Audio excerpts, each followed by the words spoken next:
ouro, que é um processo eletroquímico, que quando vocês tiverem no tempo certo, vocês vão ver isso. Mas transformar, pegar bem que essa calculadora e transformar ela em ouro é impossível. Tá? Eu consigo fazer a transformação de um elemento em outro. A radioatividade é justamente isso, é transformar um elemento em outro a partir dos seus núcleos. Então, um exemplo, a bomba atômica.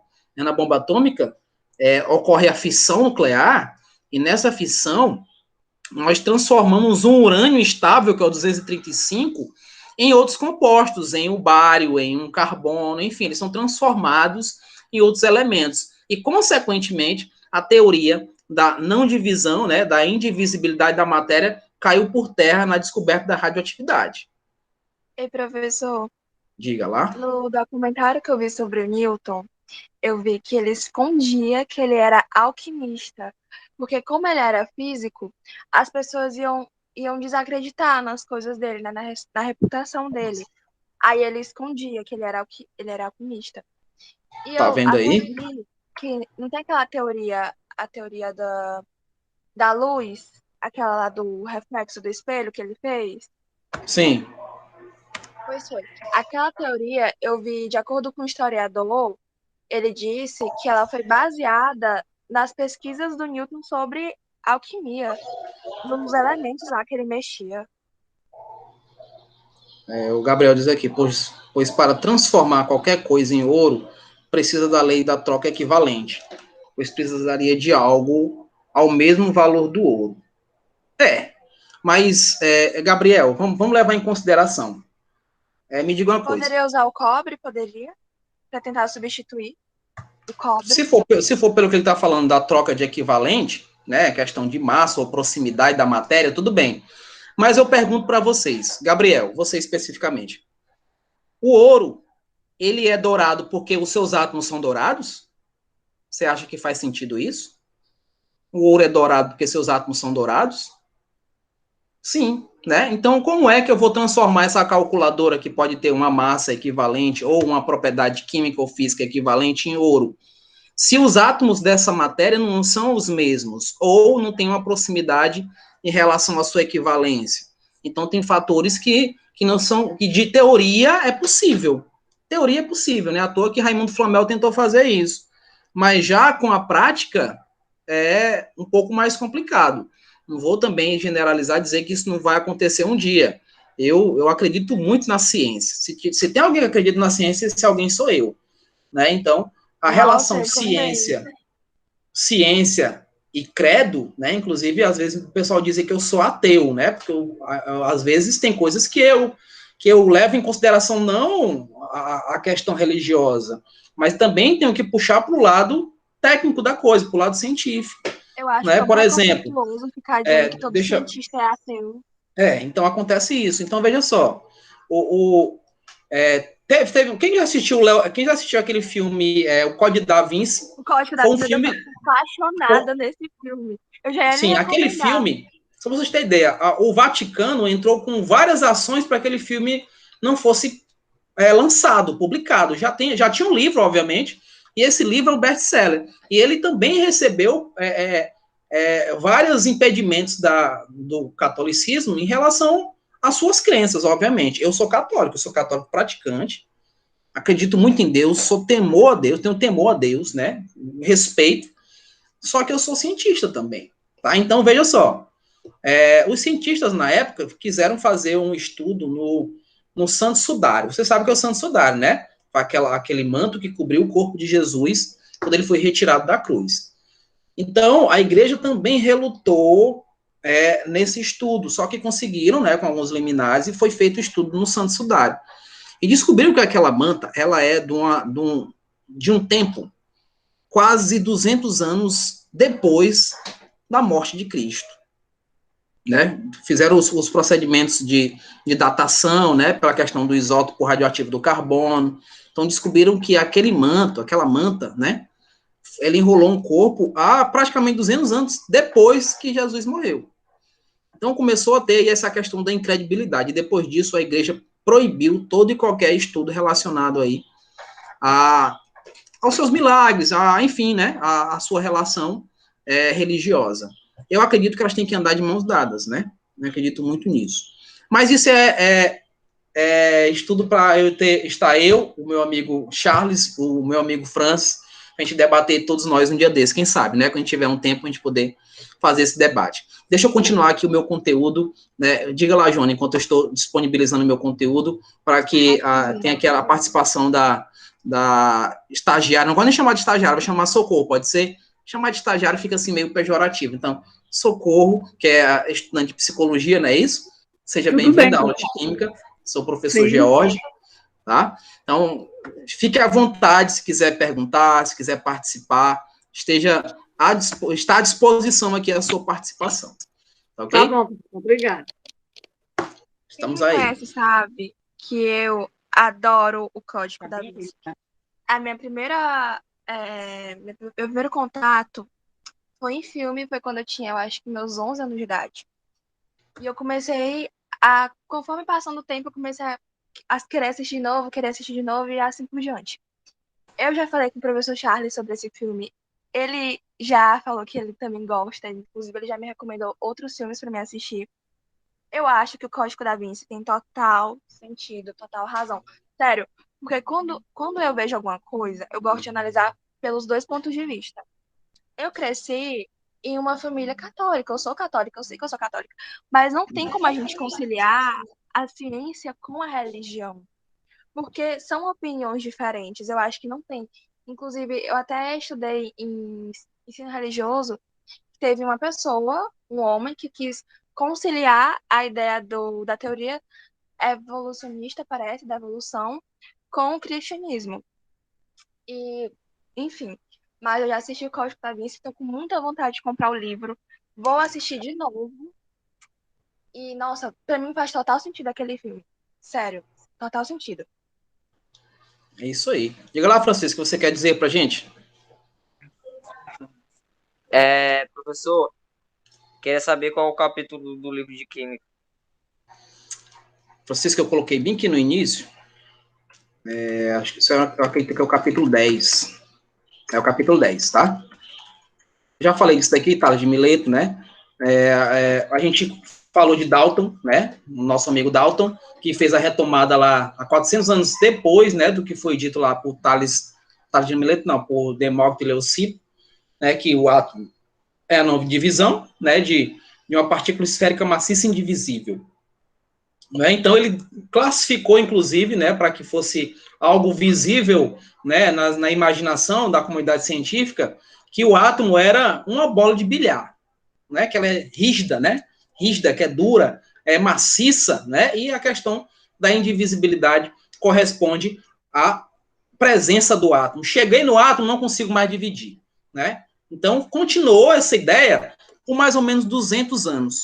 200 anos acreditava-se no átomo em função da credibilidade desse cidadão que todos conhecem, e nós vimos a história dele. Se vocês quiserem ver o documentário dele também, é muito bom. Esse cara era o cara, tá? O daltonismo, para quem não sabe, foi em função dele, né? Ele era daltônico, e o nome partiu em homenagem a ele, né? Porque ele, inclusive, ganhou um prêmio em Oxford, porque conseguiu estudar essa sua própria doença, né? Conseguiu fazer relação da sua própria doença, mesmo não sendo médico, tá? Mesmo não sendo médico, fez aí um estudo relacionado à sua deficiência, ok? E aí, com 200 anos depois, o nosso amigo Thomson, muito admirador dos estudos desse rapaz, né? Dos estudos aí do nosso amigo Dalton, ele conseguiu fazer aí um estudo aprofundado, né? Fez aí a modificação do seu modelo. Quero dizer para vocês o seguinte: ele não derrubou Dalton, não houve uma derrubada. A pessoa fala, Thomson derrubou a teoria de Dalton. Não, pelo contrário. Ele aperfeiçoou. Porque nessa época aqui de Dalton não existia eletricidade, crianças.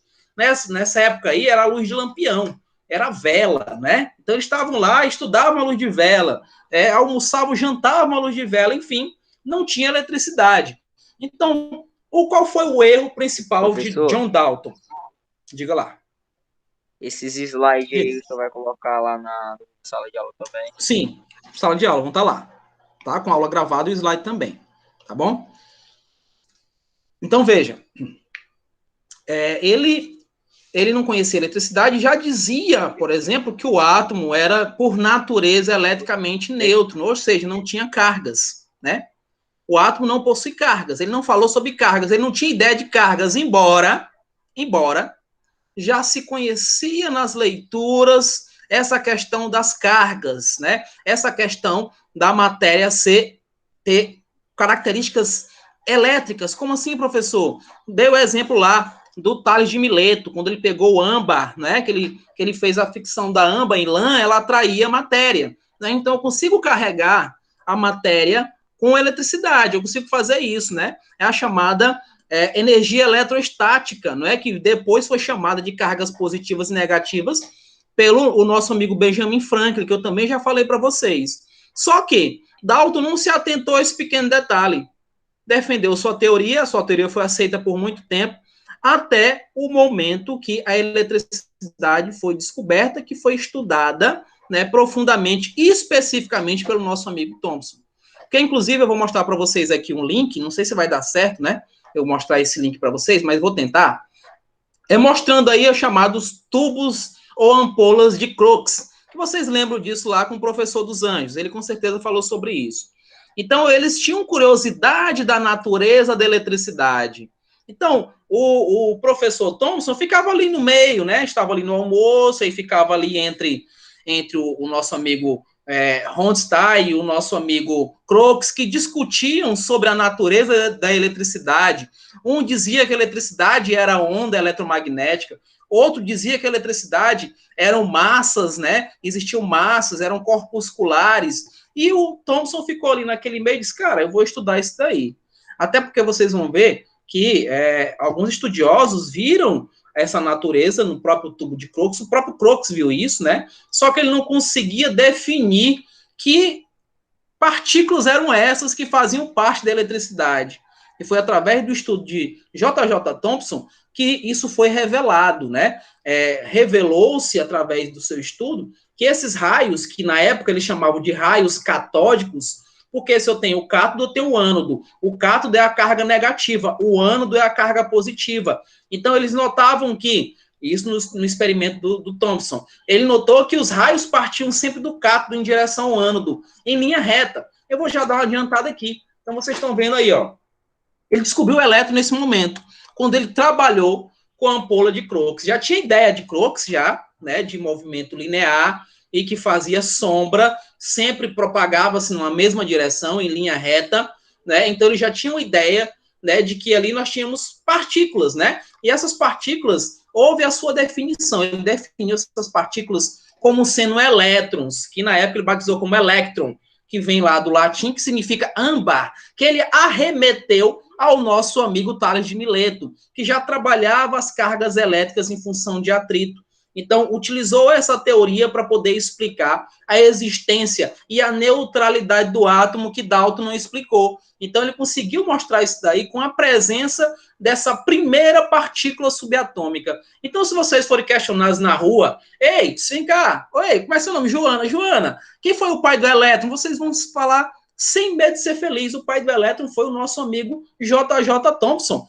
Ele descobriu essa partícula, que na época era chamado de raios catódicos. Então, não se espantem caso vocês encontrem essa expressão raios catódicos em questões. Se falar de raios catódicos, está remetendo aos elétrons. Tá? Os elétrons, ele descobriu que eles possuem massa e descobriu que os elétrons possuem carga elétrica, que eles possuem uma carga negativa. Tá? Então, tudo isso foi através desse experimento que vocês estão vendo aí.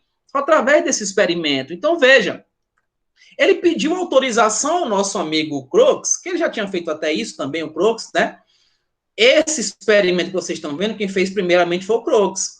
Ele notou que os raios catódicos, que partiam sempre aqui do polo negativo, eles iam sempre em direção, em linha reta, porque eles achavam que existia atração aqui dos eletrodos, tá? Do eletrodo positivo e do eletrodo negativo. Nesse caso, não. Aí a atração, a relação é dessa partícula subatômica. Porque essa lâmpada, essa mesmo fosforescente que a gente tem em casa, gente, ela ainda existe. Só para quem não sabe, ela ainda existe. Tá? Ela tem um gás rarefeito, né, um gás a baixa pressão, que quando entra em contato com a eletricidade, os elétrons se chocam com esses gases, produzem a luminescência. Então, a eletricidade carrega consigo os nossos amigos elétrons. E não só os elétrons, obviamente. O Thomas Edison. Meu Deus do céu. Não Foi ele que entendi. descobriu a lâmpada. Foi o Thomas Edison que Sim, descobriu a lâmpada, né? Eu não sim, ela só suporto foi. ele. Eu acho ele muito desumano. As Porque coisas que ele naquela fez época com o eles. Nikola Tesla. Nossa, que ódio. O Tesla ele foi muito. Como é que eu digo? Ele foi muito marginalizado. Ingênuo. Ele foi muito marginalizado. Se você observar, existia um congresso onde tinham os maiores químicos e físicos e matemáticos do mundo desse mesmo congresso. Só pra vocês terem ideia. Einstein e Marie Curie estavam nessa foto. Só vai em 1929. Você pode procurar essa foto, uma foto histórica. Tem Heisenberg, tem Rutherford, tem Bohr, tem N personalidades vinculadas aí à química, física e à matemática nessa mesma foto. E não tem o Tesla. Tesla não foi convidado. O Tesla era considerado um louco, né? Mas se não fosse o estudo das bobinas de Tesla, por exemplo, não sabíamos aí, por exemplo, as cores A corrente da as energia correntes alternada. elétricas. E professor, Alternada. Oi, João Pedro. e qual foi a causa da morte de Nikola Tesla? Eu não sei te dizer diretamente, até porque ele não se enquadra muito no meu estudo relacionado à química. Eu não sei te dizer. Tem uns que ele diz que ele ficou esquizofrênico, né? E que inclusive tem uma foto dele bem, bem velhinho, né? Ele viveu até consideravelmente, né? Pela época, mas eu não sei te dizer, João Pedro, as causas propriamente dita. Eu não vou. É porque se você pesquisa na internet, não aparece nada assim, qual a causa da morte que ocorreu para ele morrer. Eu vou te indicar um cara que é especialista dele, o professor Christian. Nossa. Especialista do Tesla. Eu passaria horas falando sobre física com o professor. A Maria Giovana está perguntando qual é o nome da foto. Maria Giovana Só vai 1929. Só vai 1929. Foi um congresso que teve lá da ciência. Os arquivos que ele tinha, Nikola Tesla, dele mesmo, Sim. Alguns foram queimados e alguns o governo pegou, não foi não? Dizem. Esse daí eu já ouvi falar. Agora não tenho certeza, né? Não tenho certeza. Ele foi muito marginalizado, tá? Ele foi muito marginalizado. Existia muito essa questão de ego. Vocês vão. Eu até falei isso para vocês na questão. Ele não era ambicioso, diferente do Thomas Edison. A gente percebia que ele contribuía para a ciência porque ele realmente gostava. Não era por interesse. Diferente do Thomas Edison. Nossa, que homem babaca, sério. Eu não tenho nem estômago para falar dele. Sinceramente. Vamos lá. João Pedro, eu te indico o Christian. Se você tiver a oportunidade, o Christian é especialista nele, tá? Veja bem, nessa época aí, do próprio Tesla, existia muito essa questão do ego, o ego inchado. Só para vocês terem ideia, o Einstein, para mim, é das principais mentes brilhantes. Ele queria ganhar o prêmio Nobel, não por status, não por, eu sou o cara, não. Porque ele queria se separar da esposa. E ele disse para ela que quando ele ganhasse o prêmio Nobel, ele ia dar todo o dinheiro para ela. Só que o prêmio Nobel que ele ganhou, não foi pela teoria da relatividade. Para quem não sabe, o Einstein esteve até no Brasil, ele esteve em João Pessoa, que era um ponto onde era mais visível observar um eclipse, né? E para ele poder definir, né, terminar a sua teoria. Só que não foi pela teoria da relatividade que ele ganhou o prêmio Nobel, ele ganhou pelo raio laser, tá? Ele já não estava mais com essa esposa nessa época. Só que ele tinha os seus desafetos, como, por exemplo, um cidadão chamado Heisenberg. O Heisenberg, Christian também é muito, muito conhecedor sobre a vida e teoria dele. Ele é considerado o pai da física quântica. Ele era um cara que eu considerava também muito inteligente, porque ele conseguia aliar a filosofia, né, filosofia humanas, né, com a exata física, né, matemática, enfim. Eu tenho amigos filósofos, não Charles, o Charles é diferenciado, mas eu tenho alguns amigos professores filósofos que dizem que para minha disciplina, para minha matéria de exatas, é mais fácil vocês terem um entendimento da minha matéria do que da matéria deles, filosofia, que é a questão do psique, a questão do raciocínio. A professora a professora de psicologia que está assistindo nossa aula, né, aluna de psicologia, ela entende muito essa questão do psiquê, né? Eu me lembro quando eu paguei psicologia da educação, né, era indicado para a gente os estudos do Piaget, os estudos, inclusive se falou de Freud, né, para a gente ter uma ideia sobre como Freud trabalhava, como ele pensava do ser humano, enfim, né, para a gente poder desenvolver isso na nossa licenciatura, né? Então, tinha muito a ver, ele envolvia a física com a filosofia, com a psicologia. Então, eram pessoas além do tempo, né? Além do seu tempo. Imagina só se essas pessoas tivessem a tecnologia que nós temos hoje, né? O avanço que seria, né? Meu Deus do céu. Então, quando eu estou fazendo esse desenvolvimento de modelos atômicos, todos eles se conheciam. O Thomson conhecia o Heisenberg, o Thomson já ouviu falar de Einstein, então o Rutherford já se encontrou com o Bohr, então é uma união aí de cérebros, só que o ego era inchado. A foto de Solvay, que vocês vão pesquisar, eu acredito que sim, vocês vão ver pessoas que vocês achavam que nunca estariam perto, como, por exemplo, o Max Planck. Max Planck foi um dos principais físicos até hoje indicados. Existe um instituto na Alemanha chamado Instituto Max Planck, onde, eu não sei se é verdade, eu não vou dizer isso para vocês, eu realmente não sei, mas dizem que Einstein, antes de morrer, pediu para que o cérebro dele fosse estudado. Isso daí eu não sei, eu não vou afirmar. Mas eu ouvi muito falar sobre isso. Tiraram o cérebro dele e perceberam que na área de exatas, de cálculo, era muito mais avançada do que as outras áreas do cérebro dele. Pois é. E aí, dizem que o cérebro dele está exposto lá no Instituto Max Planck. Eu não sei se é verdade. Eu tenho um sonho muito grande de um dia conhecer esse Instituto Max Planck na Alemanha.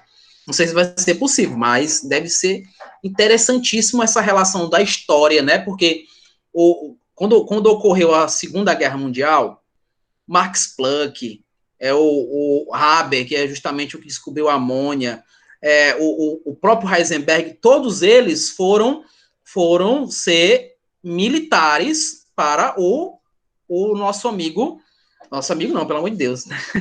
O Hitler, né? Pelo Hitler, todos eles trabalharam para a Alemanha, inclusive o Max Planck, que o Einstein tinha uma admiração absurda. O Max Planck era Deus no céu, Max Planck na terra, chamou o Einstein de traidor, de antipatriota, porque ele não quis servir a Alemanha. Vocês sabem que o Einstein ele foi perseguido, a sua biografia, né? A sua biografia foi queimada, tanto ele quanto o próprio Freud, né? Freud também foi perseguido pelos nazistas, né? Para quem não sabe, seus livros foram queimados em praça pública, né? Então, aquele pessoal, aquela inteligência, algumas foram usadas para o mal, né? Que entraram como militares, né? Por serem cientistas famosos, entraram com patentes altas, né? Sargentos, enfim. Eu não entendo de patente, mas entraram com a patente alta e condenaram Einstein por não lutar pela Alemanha. Ele pediu asilo político e foi-se embora. E aí tem todo aquele processo que vocês sabem, a produção da bomba, né? Então tinha cientistas que se propuseram a produzir a bomba atômica, na verdade ele pediu para que não explorassem seu cérebro. Foi isso, Gabriel? Então, ó, viu? Ó, são as informações que ficam, né? Assim, né? Justamente porque dizem uma coisa, por exemplo, as cartas de Einstein para Ernest Bohr, aliás, o Bohr, dizem que eram cartas de amor, né? Que Einstein era apaixonado por Bohr e vice-versa. Só que, na verdade, eram códigos. Eles conversavam por códigos justamente porque o Bohr, ele vivia no caso, na Suíça, né? Copenhague, Copenhague na Suíça, é? Vocês me perdoem se eu errar a geografia, mas ele vivia na Suíça e nós sabemos que a Suíça é neutra das guerras, né? Ela é neutra. Então, o Heisenberg, ele tinha acesso ao que Einstein conversava com Bohr, ele tinha acesso. Então, ele conversava com ele através de códigos, para poder saber como é que estava a vida, para poder saber sobre os seus estudos, para poderem trabalhar novamente. Né? Eles tinham trabalhos, eles tinham relações, a relação deles, inclusive, justamente pelo fotoelétron, que foi justamente o prêmio Nobel de Einstein. Então, tá tudo vinculado aí com os modelos atômicos, que é o nosso conteúdo agora, que eu vou continuar aqui, senão eu não paro de falar. Né? Então, veja, ele mudou, viu que os raios catódicos fazem sombra, justamente porque eles se propagam em linha reta. Sempre, mesmo o ânodo está em um lado oposto. Vocês estão vendo que o cátodo está aqui e o ânodo está aqui. Então, pela regra, seria assim, né? Ele ia de encontro ao oposto, na verdade, o negativo de encontro ao oposto. Só que isso não acontecia. Esses raios continuavam se propagando em linha reta, e esse anteparo formou a sombra. É uma sombra assimétrica, porque ficava algo maior, assim, no fundo, né? No fundo da ampola. Olha, veja como ele ficou com a mão no queixo. Interessante. Aí, aqui na figura 2, vocês vão notar o seguinte, eu vou ver agora se esses raios catódicos possuem massa, ou seja, se eles são corpusculares, se eles têm massa aí na sua composição. Então, ele colocou uma ventoinha, né? Algo parece um moinho, né? Então, quando ele ligou o gerador... Thompson, né? Esse experimento é do Thompson? Esse experimento ainda é de Crookes. Só que o Thompson estudou esse experimento, tá? Porque o Crookes viu tudo isso aqui. Só que ele não sabia que partículas eram essas. Ele não conseguiu definir essas partículas. Então, Thomson aprofundou esse estudo. Tá? Então, ele viu que se propagam em linha reta e que são capazes de movimentar uma ventoinha, movimentar aí esse moinho, né? Então, quer dizer o quê? Que são corpusculares, que essas partículas possuem massa. Então, ele fez uma relação, gente, do que nós chamamos de carga-massa. A carga e massa do elétron. A massa do elétron, especificamente, não foi o nosso amigo que descobriu. Foi um cara chamado Millikan, Robert Millikan. Ele conseguiu, eu me lembrei da Joana, semana passada, depois que a gente conversou sobre massa. Lembra, Joana, que você falou sobre massa e peso, né? Então, ele descobriu o peso, né? Descobriu a massa, né? O peso não, a massa do elétron, através do estudo no vácuo, com gotículas de uma gordura, né? Uma gordura qualquer, um óleo qualquer. Ele fez esse processo e encontrou a massa do elétron. Então, a relação que o Thomson fez, ele ganhou o prêmio Nobel por isso aqui, ó.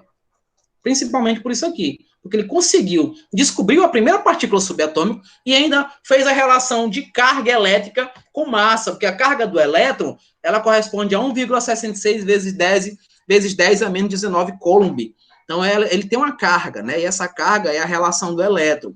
E aí, com os experimentos, ele conseguiu provar isso.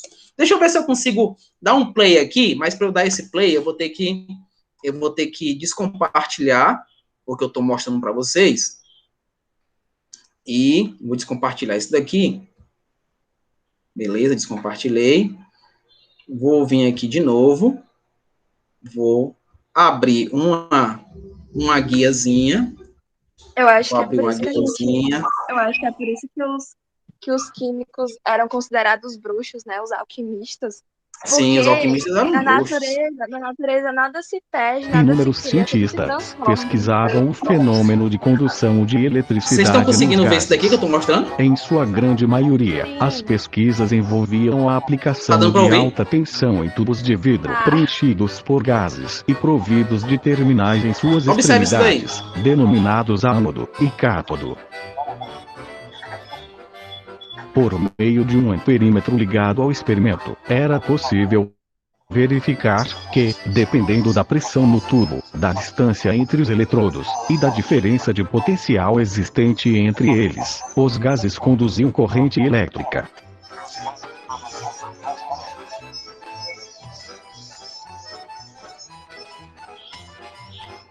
Durante a execução dos experimentos, os cientistas perceberam um fato inesperado. A corrente elétrica era indicada no amperímetro mesmo quando havia somente gás rarefeito dentro do tubo. Querendo descobrir por que esse fenômeno ocorria, no ano de 1875, o físico e químico William Crookes construiu um tubo curvo, produziu certo grau de vácuo em seu interior, e aplicou alta tensão em suas extremidades.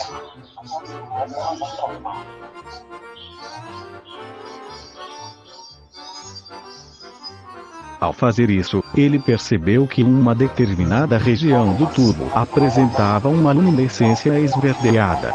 Aumentando o vácuo dentro do tubo para um valor em torno de 10 a menos 2, visualizou apenas uma mancha luminosa na parede do tubo oposta ao cátodo. Crookes concluiu que esta luminescência era algum tipo de radiação que partia do terminal negativo, indo em direção ao terminal positivo. Essas radiações foram denominadas de raios catódicos. No entanto, Crookes não conseguiu determinar a natureza das mesmas. No ano de 1897, o inglês J.J. Thomson realizou novas experiências que o levaram a concluir que os raios catódicos se propagavam em linha reta, pois, se um objeto for colocado na sua frente, é criada uma sombra simétrica na parede da ampola. Os raios catódicos, ao baterem em uma ventoinha mecânica, posicionada dentro do tubo, a faziam girar. Então possuíam massa, e consequentemente, eram matéria. O feixe de raios catódicos era atraído por um campo elétrico positivo. Portanto, os raios catódicos possuíam carga negativa.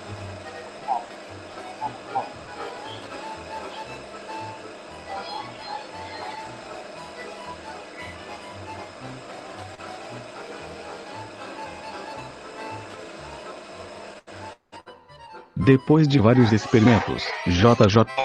Thomson conseguiu determinar a relação entre a carga e a massa dessas tais partículas, sendo este valor 1,7 vezes 10 elevado a menos 11. Thomson é considerado o descobridor do elétron, porque lançou a hipótese de que esses corpúsculos negativos eram partículas subatômicas, estando presentes em todos os átomos, e sendo, portanto, constituintes universais de toda a matéria. Diante de sua descoberta, Thomson propôs uma representação do átomo como uma grande esfera positiva, incrustada por pequenas esferas negativas, que seriam os elétrons.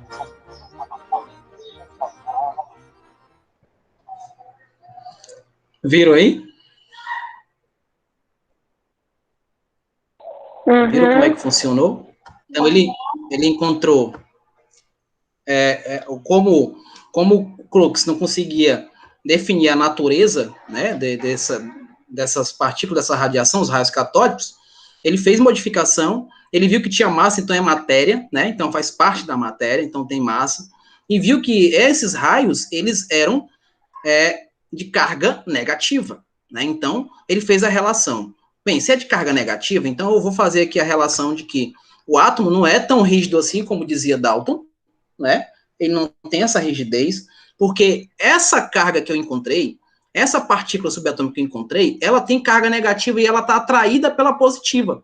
Ela se atrai, né? Tá vendo? É a atração eletrostática, justamente fazendo aí a estabilização, né? A estabilização daquele átomo. Então ele se estabiliza por quê? Porque a massa é toda positiva e a massa dessas partículas que são os raios catódicos, que ele batizou como sendo os elétrons, era assim, chamada elétron, que vem do grego, que significa o nosso amigo âmbar, né, que eu acabei de falar para vocês do Tales de Mileto. Então, ele fez essa relação, levou para a comunidade científica, e lá, na comunidade científica, ele provou a existência dessa nova partícula, né, ou dessa partícula que era inexistente para todos, que ele definiu como sendo o elétron. A primeira subpartícula foi o elétron, né? O elétron foi encontrado por ele. Ele defendeu, o mesmo exemplo que vocês veem lá que apareceu aí no vídeo, né? A carga toda positiva é uma massa homogênea, a massa de um bolo.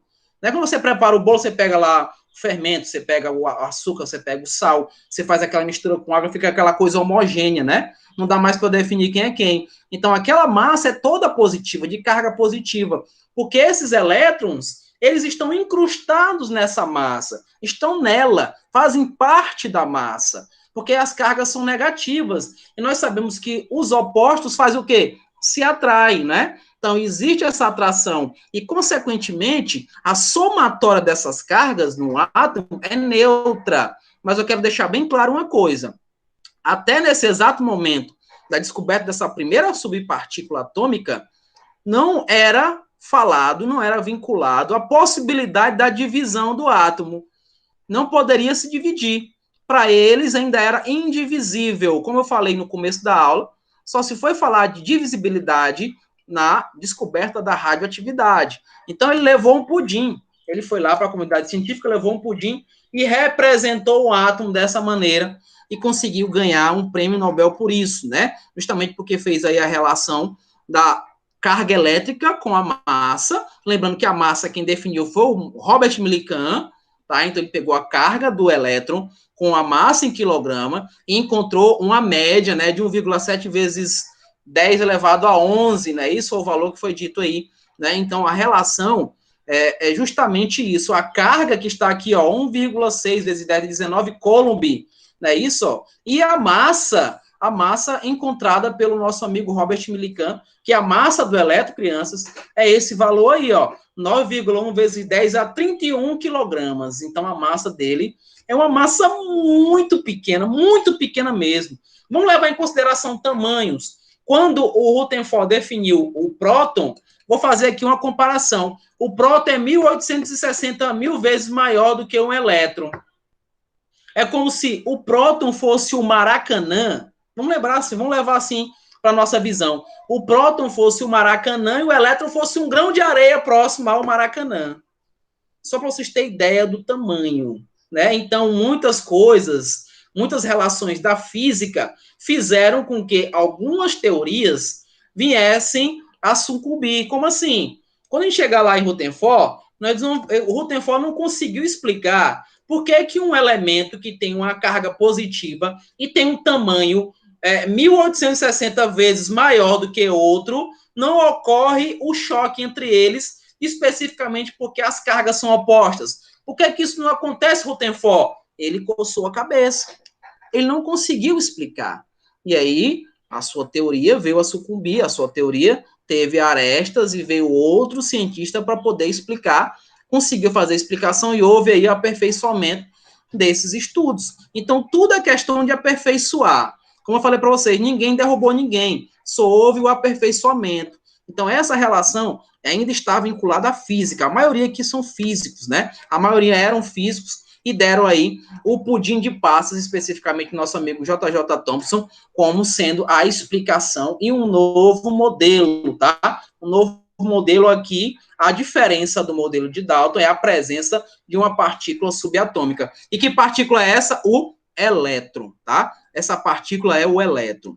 Uma curiosidade, ele ganhou o prêmio Nobel em 1906, né? Uma curiosidade, vejam só, o Thomson foi professor no nosso amigo Rutherford. Ele foi professor. Rutherford tem uma historinha que depois vocês podem até olhar no nosso material e conta essa história. Ele, quando estava pleiteando uma vaga na Universidade da Inglaterra, de British, acho que é British que fala, minha língua não fala muito bem, até porque eu fui gago. Então ele fala dessa universidade, ele tentou, de vez em quando me engancha aqui, né, tem que dar aqui umas pancadinhas para poder sair. Ele tentou, pleiteou uma vaga, e a família dele era família de agricultores, né? Então eles plantavam batata. Então, quando chegou a carta lá, ele estava colhendo batata com os irmãos, e ele falou, quando recebeu a cartinha lá, que tinha sido aprovado para essa universidade, inclusive foi aluno do nosso amigo Thomson, ele disse assim para a mãe dele, para o pai dele, essa é a última batata que eu colhi. E foi mesmo, né? Ele foi para a universidade, estudou, virou um cara que virou, inclusive, nas notas de 20 cruzeiros, se eu não me engano, 20 cruzeiros, ó, faz tempo isso, hein? 20 cruzeiros teve... Ganhou sim. Ele ganhou lá na física, lá ele foi quem definiu os raios alfa, beta e gama que nós já trabalhamos. Foi ele que definiu. Tá? Meu Deus, que inteligente. E outra, ele fez o modelo atômico dele encontrando e classificando aí a segunda partícula subatômica, que foi o próton.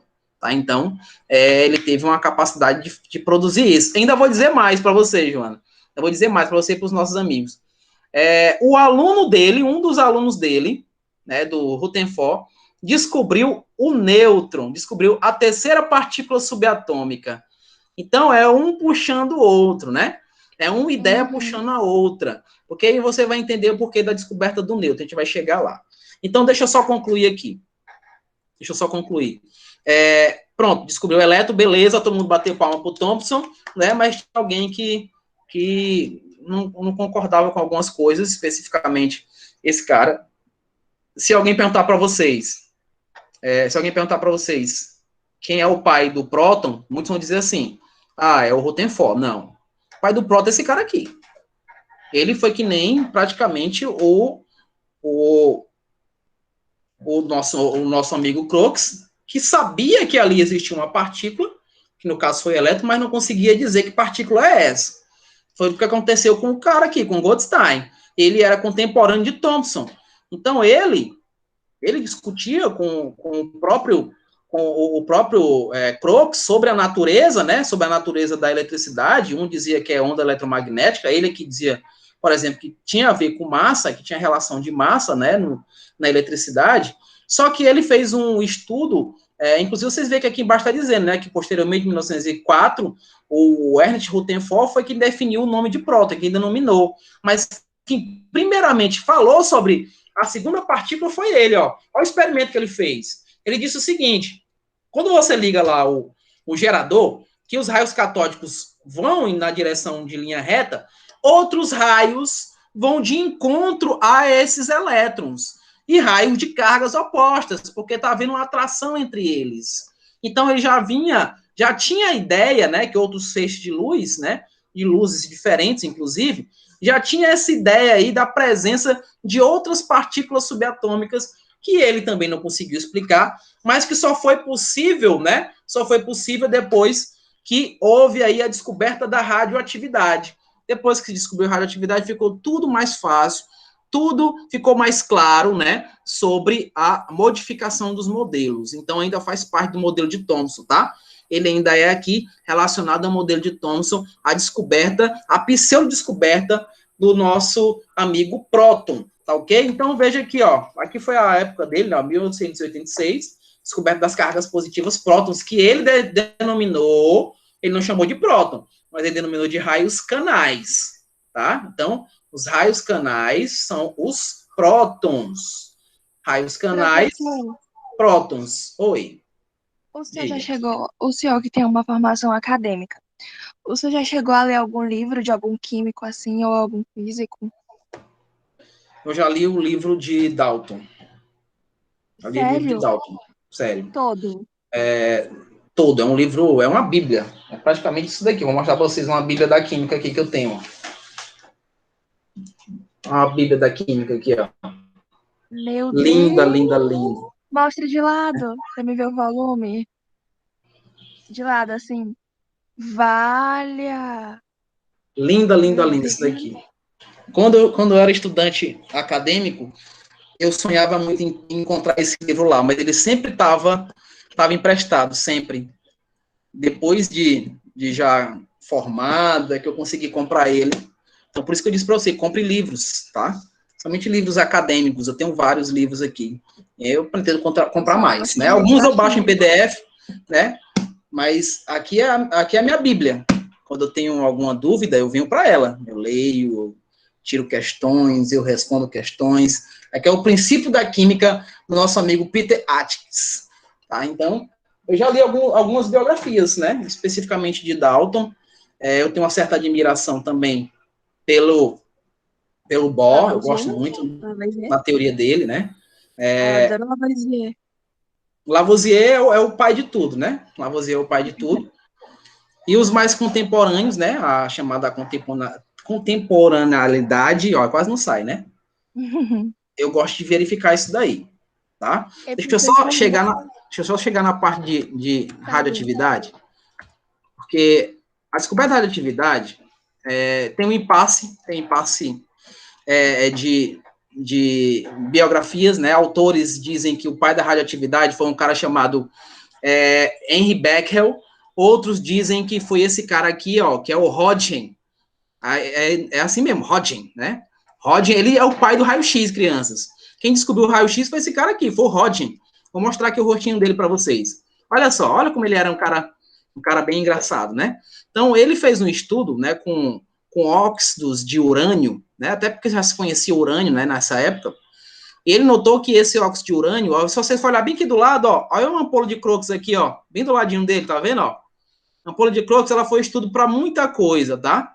Para muitos estudos relacionados, a ampola de Crookes estava presente lá nos experimentos. Então, ele notou que os raios oriundos, né, a radiação oriunda daquele mineral era capaz de impressionar papel, aquele papel chamado óxido de zinco, aquele mesmo que nós fazemos raio-x, que a gente vai olhar, né, o eclipse solar. Então, ele notou que ela impressionava aquelas chapas, né? Só que ele só notou isso no dia seguinte. Ele fez experimentos, né, com urânio, com óxido de urânio, foi para casa descansar, e quando voltou, notou que a chapa estava impressionada com buracos, como se tivesse furados, e não estava. Foi justamente ele pensou, olha, esses raios que são emitidos, que são emanados, eles são ionizantes, eles conseguem penetrar, eles são penetrantes. Só que ele não sabia o nome desse raio. Então foi o que ele fez, chamou de raio-x. Ele descobriu esses raios, mas não sabia o nome. Então, ele deu o nome de raio-x só para ter ali uma escrita, né? Eu vou chamar de raio-x, que ainda não sei que raio é esse. A causa da morte dele deve ter sido a mesma de Marie. Só que Marie, ela morreu com leucemia aos 84 anos, eu acho que foi 84, não me recordo a data. Né? Não, e é porque ela teve... foi cedo. Ela morreu, acho que foi ela morreu. Poxa, eu errei o ano. É porque eu tô falando do ano. Foi 50 e alguma coisa. Mexendo com a data e ano, né? Então, ela morreu de leucemia. Ela estava muito acabada. Muito acabada. O próprio Pierre, ele já tinha sinais de que estava contaminado com a radiação. Já mostrava sinais. O corpo dela tinha muita radioatividade? Tinha. Ainda tem. Ainda tem? Meu Deus. Você lembra do acidente que ocorreu aqui em Goiânia? Eu falei para vocês, em 1987. 5.000 anos para sair a foi radiação. Do Césio. Césio 137. Então, ainda hoje, se você for lá no túmulo da menininha, a radiação ainda está presente. Então, inclusive, nas exposições de Marie Curie foram retirados o material. Então, se você quiser verificar esse material, né, das escritas, enfim, do próprio laboratório dela, você precisa estar com uma roupa especial para isso, né, para impedir a contaminação. É do mesmo jeito que você for lá em Chernobyl, você assina um termo, né, você assina um termo para ficar na cidade por 15 minutos. Nada mais que isso, 15 minutos para que você não seja contaminado pelo césio também que tem lá, né? E você sabe que o césio tem um tempinho para poder ele ser extinto da face da Terra, né? Não? Ele tem um tempinho. Imagina com ela que mexia com urânio. Mexia com urânio, com rádio e com polônio. Ela mexia com só isso daí. O rádio, Jesus amado. Ela mexia com urânio, rádio e polônio. Ela mexia com mãos limpas, né? Sem proteção nenhuma. Só para você ter ideia, na Primeira Guerra, Marie Curie, ela andava com rádio nos bolsos, porque essa chapa que vem aqui que o nosso amigo Hunstein fez, ó, o primeiro raio-x tá aqui, ó, foi a mão dele, tá? O primeiro raio-x aí, ó, foi a mãozinha dele, quando ele colocava a mão, a chapa aqui, né? E a mão dele, né, com a pedra, né, com o urânio, ele conseguia ver na chapa a mão, os ossos. Isso daqui que vocês estão vendo é o anel, né? O anel dele, ó.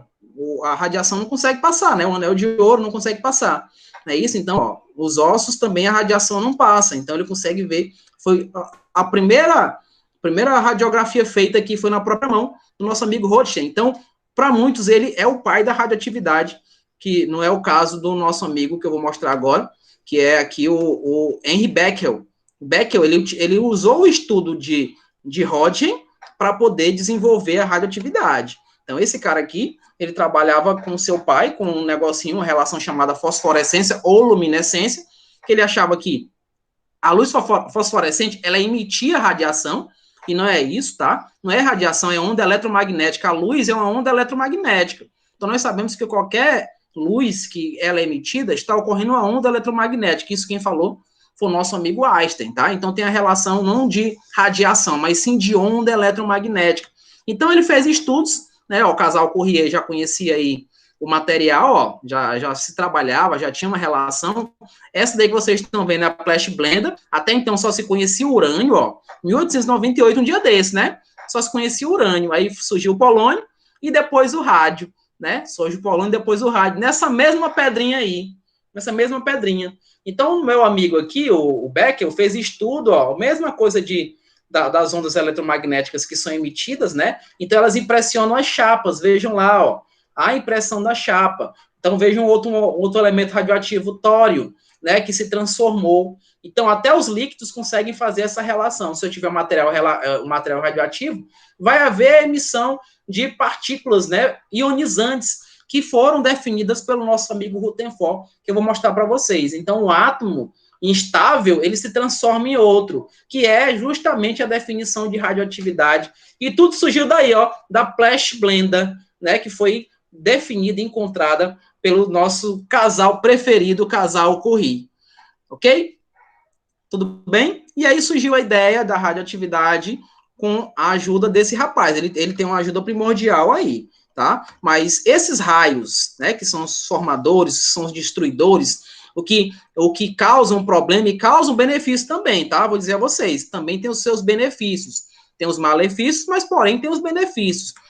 A relação do casal Curie é o ponto principal. Vocês viram lá com o Beckel, né? Ele só conseguiu desenvolver porque os nossos amigos já tinham a ideia relativa e estruturada com a radiação, especificamente com urânio. Então, o próprio Rodin, ele trabalhou com urânio porque só conhecia urânio por eles dois aqui, ó. Se não fosse eles dois, não tinha se descoberto esse material urânio, né? E aí nós temos toda a teoria, e eu vou mostrar para vocês aqui a Flash Blender. Olha aí, Joana, a Flash Blender.